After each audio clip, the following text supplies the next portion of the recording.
Hi, everyone. Welcome to Meridian Point and another episode of this show focused on disruption and innovation. Today, we're joined by Andreas Wittler, an Agile coach and Scrum Master at Atruvia AG and the owner of 6E Consulting.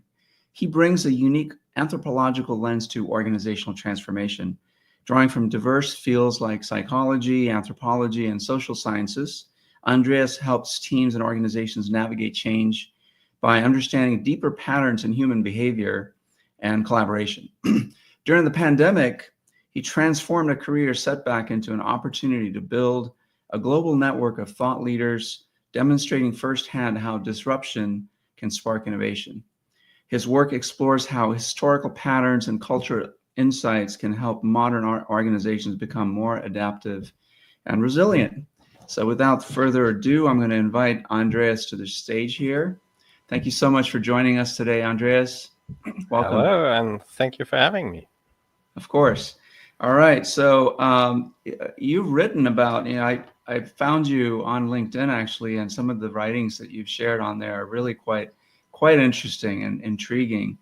And you've written about finding these universal patterns, if you will, or rudiments in how humans collaborate across different cultures and time periods. How can this understanding help organizations navigate disruption? Okay, thanks for the question.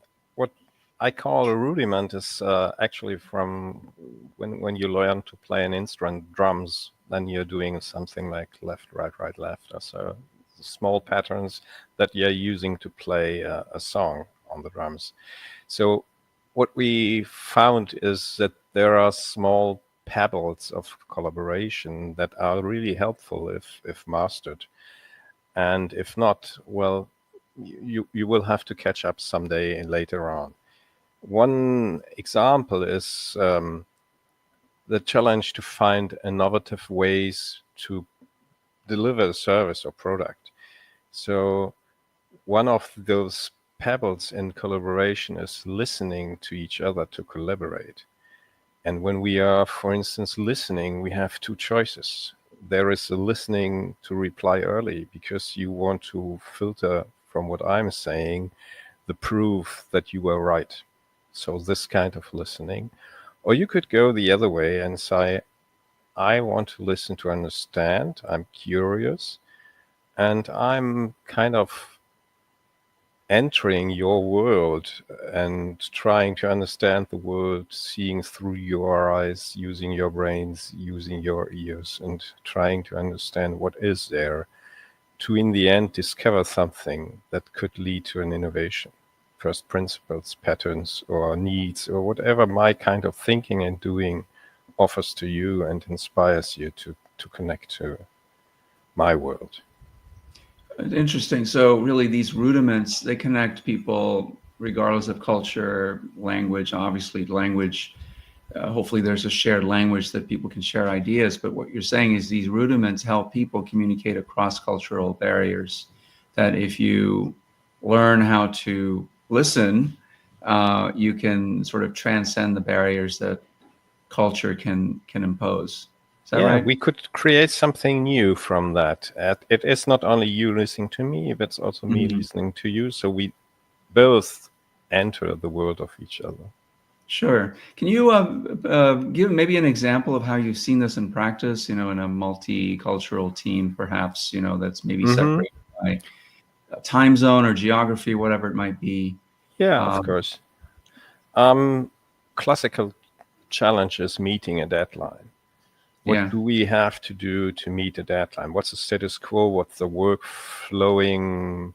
What is our plan? We could discover that there is an obstacle, for instance, and ask, why is that important? What is behind that, the thing on the surface, the symptom, the reason for this thing becoming an obstacle? And we could work around the obstacle and try to challenge ourselves. What is the real challenge of that obstacle? And we could also discover why we haven't done anything about it so far and what might be leading to a solution innovatively. And of course, we could discuss how would we know that we are on the right track, how would we measure success. All this is not given. It is to be explored, to emerge. And whenever, for instance, I'm working with someone from a different culture, I have to tune myself into their ways of thinking and Mm-hmm. try to express my ways of solving a problem. And then, bam, we're hitting something. And this is a spark I'm looking for. Mm-hmm. Mm-hmm. Not Yeah, that's thinking interesting. I'm right, you are wrong, but we are different, and maybe we can find a way to create something that hasn't been there before. Yeah, that's certainly been my experience, right? You try to build bridges rather than force your way of thinking on someone. I read this book, and I can't remember the name of the author, but it was about culture, and I can't remember the name of the book either. And in the book, the author talks about low context cultures and high context cultures, and the Western world being a high context culture, and characterized by people having to explain all the context so that other people that they're talking to can understand, right? In the Western world, we tend to do a lot of explaining. Yeah. And in low context cultures, that's a sign of rudeness. And it's like, hey, I already know this. Why are you telling me all this stuff? And I suppose that the approach that you're talking about, which is more listening and asking questions, would work in any context culture, because you're Absolutely. not doing a lot of explaining, you're doing a lot of asking, and you're being curious. Yeah. What's your reaction to that?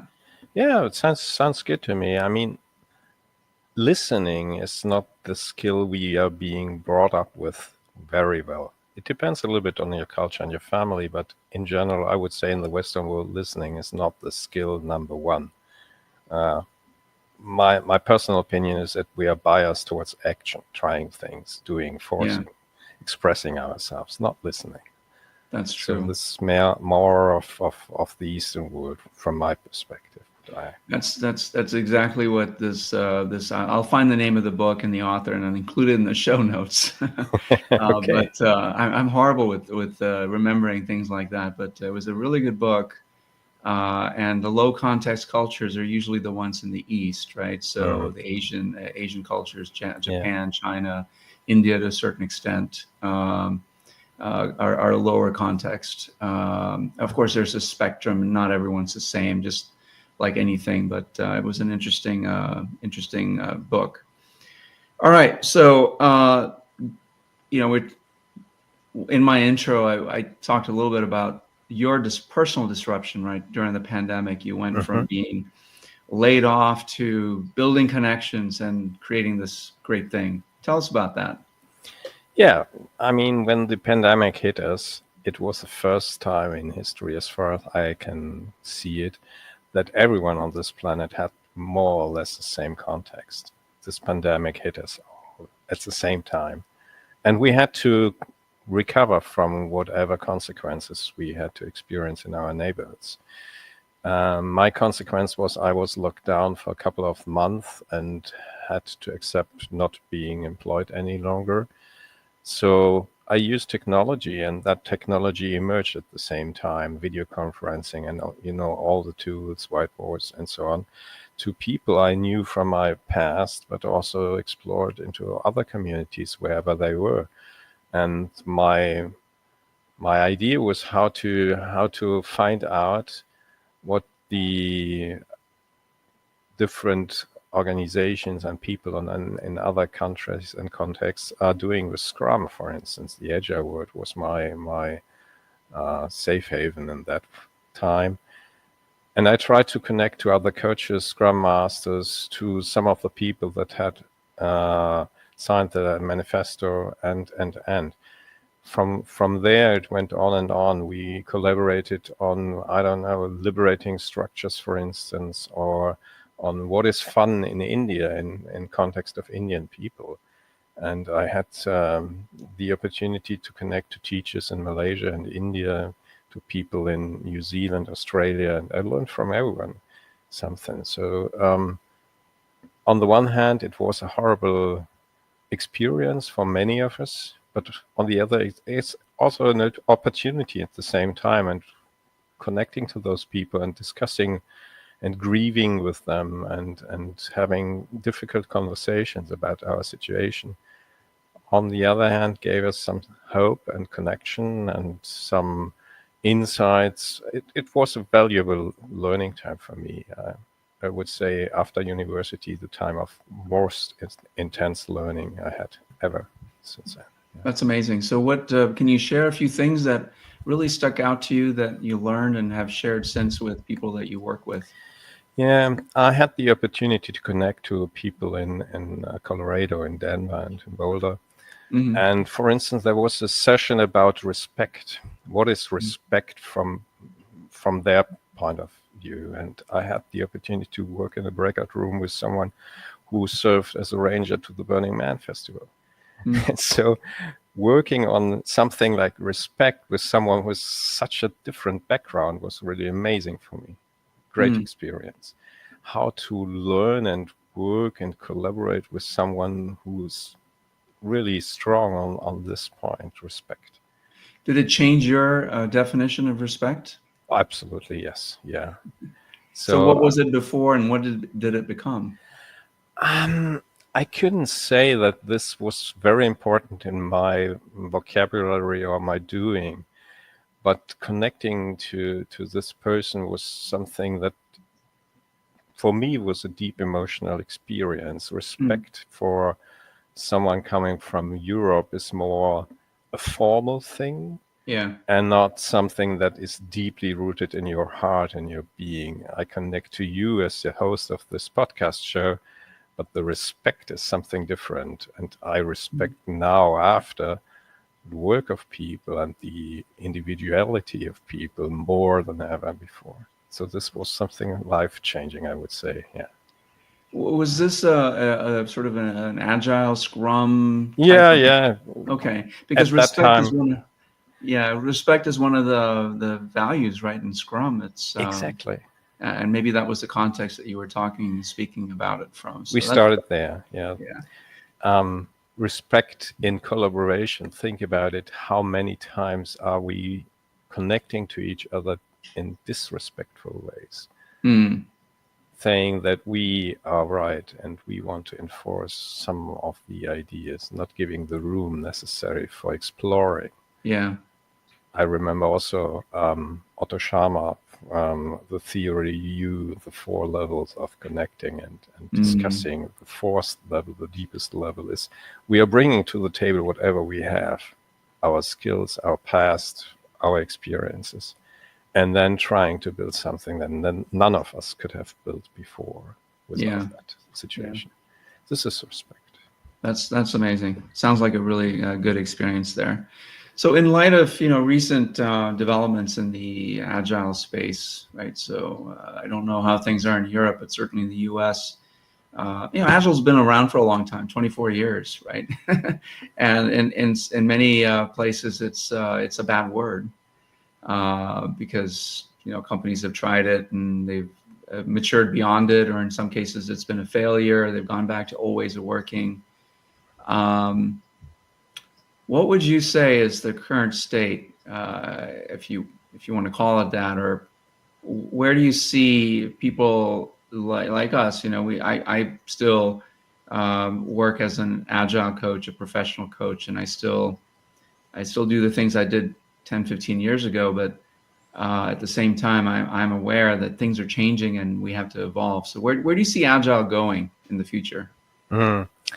I would say the situation is more or less the same as in the US right now. It's difficult. But I wouldn't say we have matured into agile as a common thing.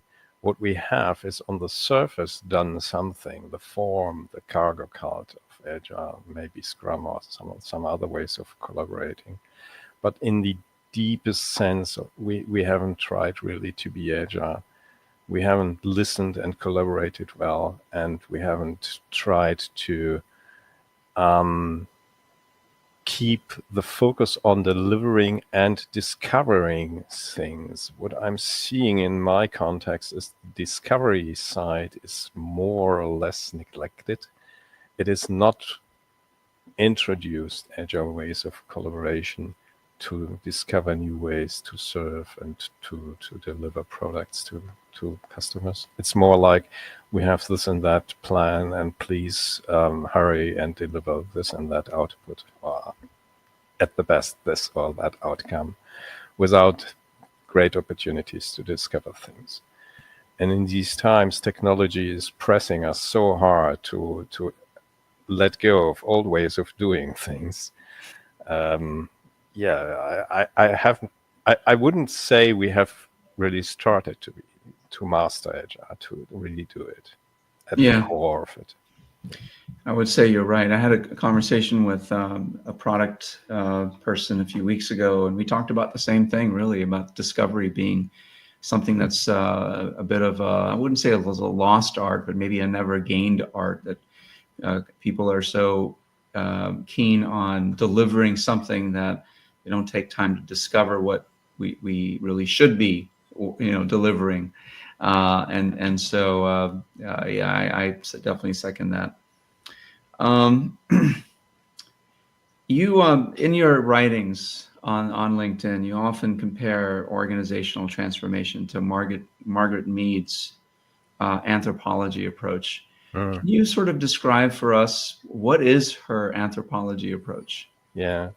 Coming to Age in Samoa is the first book she wrote, and she just entered completely different culture just to observe and learn how adolescence is taking place there in Samoa. And we are speaking about the 1920s or something. So she completely emerged in that society, and she lived with them for a long time to just experience by herself what is society for them, what is the challenge the adolescence brings for them, and how are they treating those young people, helping them to become mature.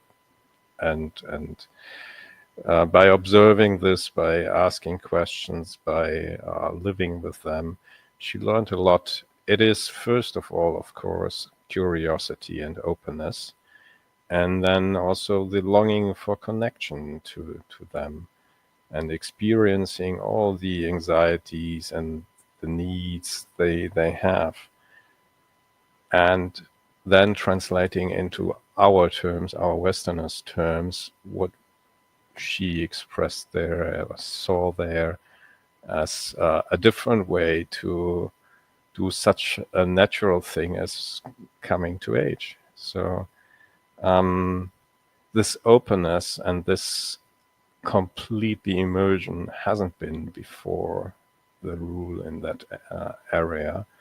That research that she triggered was very insightful and powerful for creating a different view on the challenges we have as a society. But also, you could use any idea, any product or service idea, to see if this is really solving what the customer needs.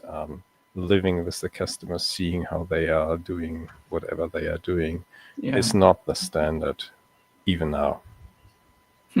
So it was a very sort of immersive approach to understand the culture there. Absolutely, yes. Right. And with great openness. Yeah, which is another value in Scrum, openness. It is, indeed. Okay, so would you say that Scrum Masters, coaches, and perhaps organizational leaders need to be anthropologists? Kind of, yes. It could be helpful to have this in your toolbox. Switch stances and say, okay, I'm just talking 5% or less of the time. I'm listening a lot, observing, trying to understand what's going on and why. For instance, if you're a middle manager somewhere in an organization and you have a certain goal, you could go to the teams, do the Gemba walk, see what they are facing as challenges, and try to understand and to help them. In some context, this is a standard. You have to do it there. And what I'm seeing is whenever we are connecting managers, middle managers, responsible for projects, programs, you name it, to the people doing the work, there is also some learning and reconnection. And in the best case, the best hope I have when influencing to do this is that they are really learning from each other's words. Yeah, that's great points. Many organizations, they struggle to let go of old ways of working, even when they don't work. Why do you suppose that is?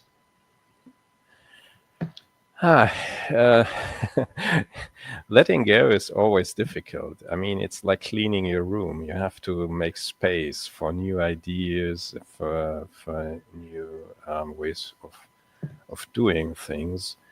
And this also has to do with what is the picture of myself? Am I the innovative guy, or am I convinced that the old ways worked so good I would like to stick to them? I doubt that anyone who is now doing something in the IT world would say we can do without AI. AI came around the corner and it stayed. So if this is the new way of working, you have to let go of something else, definitely. Yeah, I suppose that's true. There's some things that come along that really have a profound impact on how we work, right? So Google search, and well, even before that, the internet. Yeah, you remember the time before the iPhones? I do. I had a BlackBerry, and before that, I had a Motorola or something. Yeah.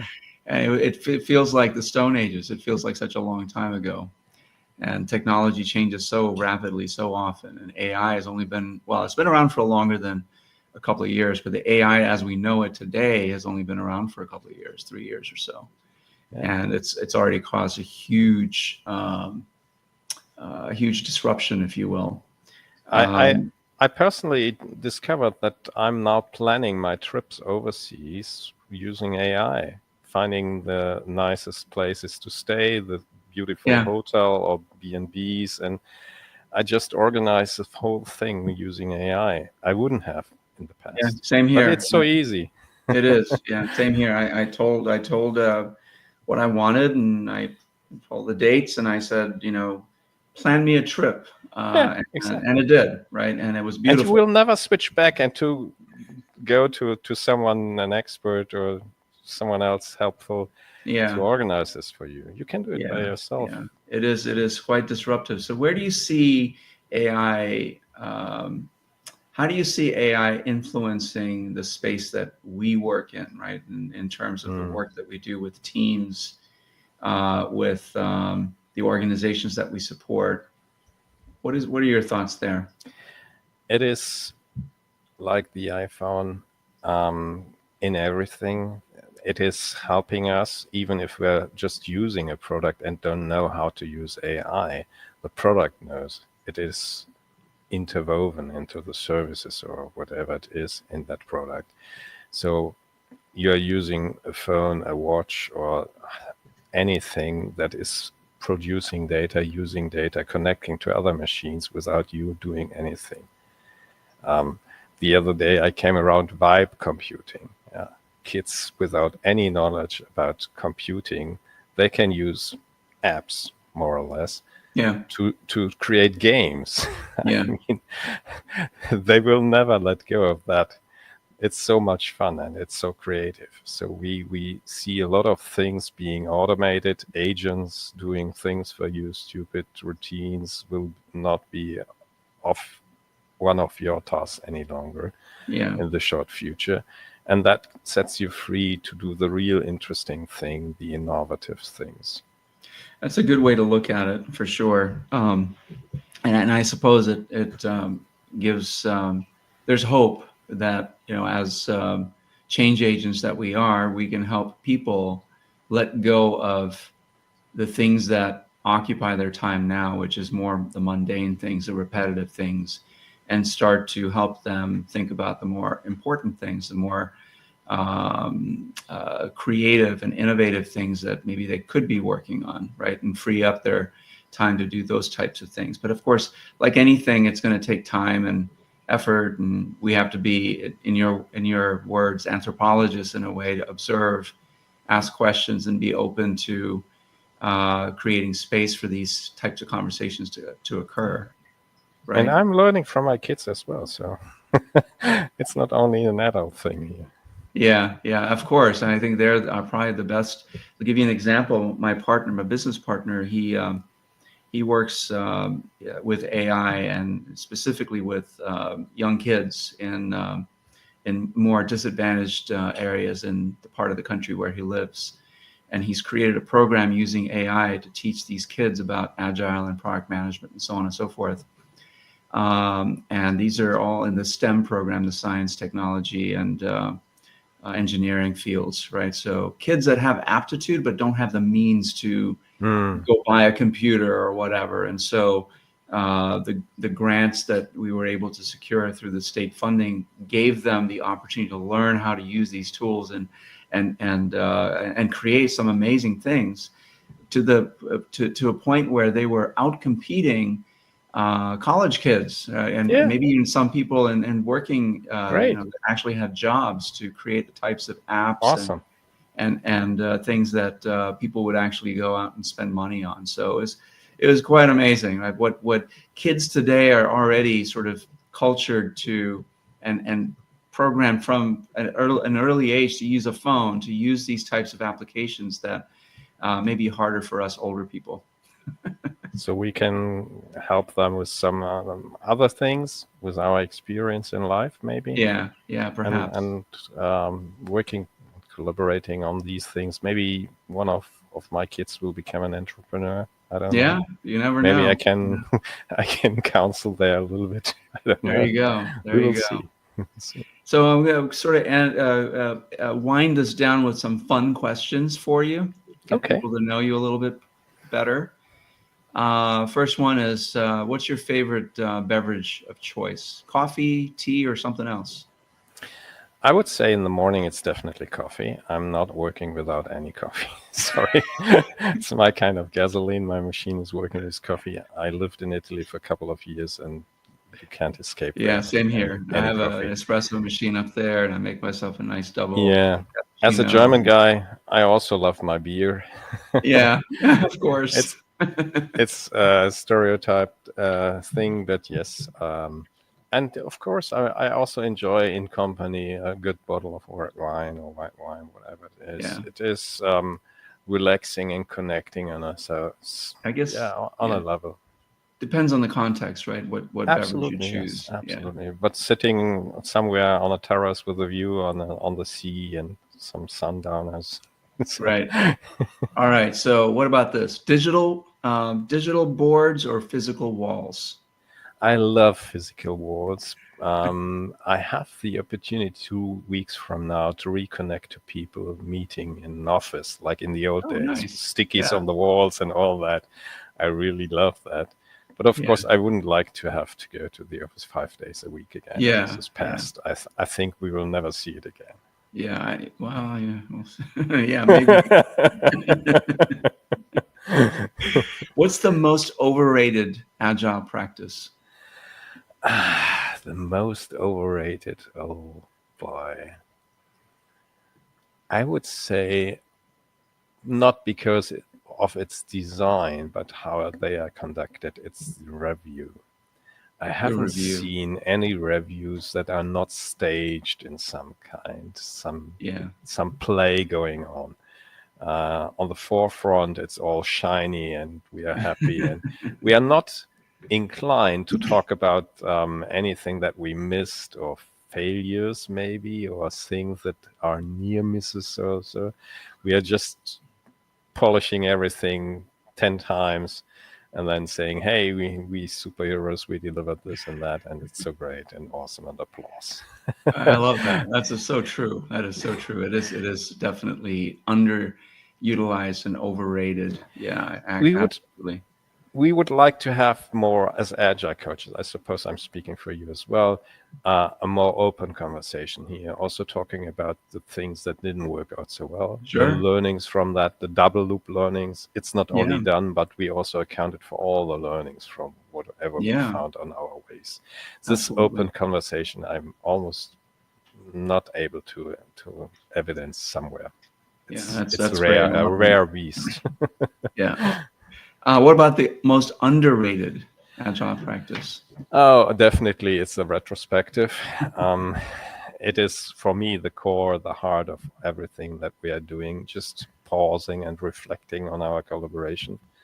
What I'm seeing a lot in retrospective is that we are blaming circumstance and I don't know who, but not ourselves in a kind of, we missed an opportunity to improve, or we missed an opportunity to go into a constructive conflict with each other. If I'm Right. not of the same opinion of you, am I speaking up or shutting down? Yeah. Yeah. I agree. I would say that my two would be the same as what you picked. Definitely the Yeah. retrospective is being underrated. All right, one last one. What are you reading, or maybe if there's a book that really impacted you recently that changed how you think about innovation? Very difficult. What I explore a little bit is the times around 1570, 1690 of the pirates in the Caribbean. They created a new society, something very new at that time, with a lot of freedom, but also responsibilities, with balancing power, all that around these ideas. I mean, names like Blackbeard or so. Sure. They are also known in our times. But what they really created in that time is a new type of society, and that had a lot of influence on innovation. This freedom and this responsibility, this balancing the power of the captain with the power of the quartermaster on the ship. I would say this is almost modern times. Is it a historical account or a fictional No, account? it's just books about how the society worked in those times, and all of them came from Europe, desperate, with high chances of not surviving the travel, and still fighting and connecting and helping each other and respecting the freedom of the others. They came from European societies where we had in those times kings, and you could be beheaded for nothing, more or less. Yeah. And they created something that resembles, for me, like the good old times of the founding fathers of the United States. So this kind of freedom and adventure. That's very cool. There's actually a show that was released. I forget what network, or I forget what it was called, but it was about the pirates, and it was about all these characters and the freedom that they created, and maybe loosely based on the records from the time. So I'll have to remember that and put that in the show notes as well, because I don't remember names of things, unfortunately. All right. So what have I not asked you that you'd like to share with our audience? One pattern that I found also very interesting is that roughly around 100 years later, after something has been invented, it is brought into our reality, our normal lives. If we go back 100 years, we would be in the 1920s, the golden age. So there are a lot of ideas from that time that haven't made it into our minds. Of course, there was World War II and a great disruption there. Yeah. And I would say that it is fruitful to revisit all these ideas a little bit, maybe with the help of AI, and see what is in that box for us, for our times. What I learned from John Boyd, who invented also the OODA loop, is that tactics deriving from the better use of technology take a little bit longer than would be necessary to come into our action. We fought wars in the past with technology that would allow for different tactics and strategic angles. And the same is true for industrial production, for instance. I mean, when Henry Ford invented the conveyor belt production style, we had a lot of things there that have been invented long before. Right. We didn't make use of it. Yeah. And now the same thing might be true for something that is now coming around the corner, and maybe my kids or my grandchildren will be the ones using that technology. I hope this is accelerating. but I would say roughly 3 generations it takes until something very new goes into everyday's life. Wouldn't And you we could say that things are accelerating in terms of new ideas, new yes. inventions, and things like that? Yeah.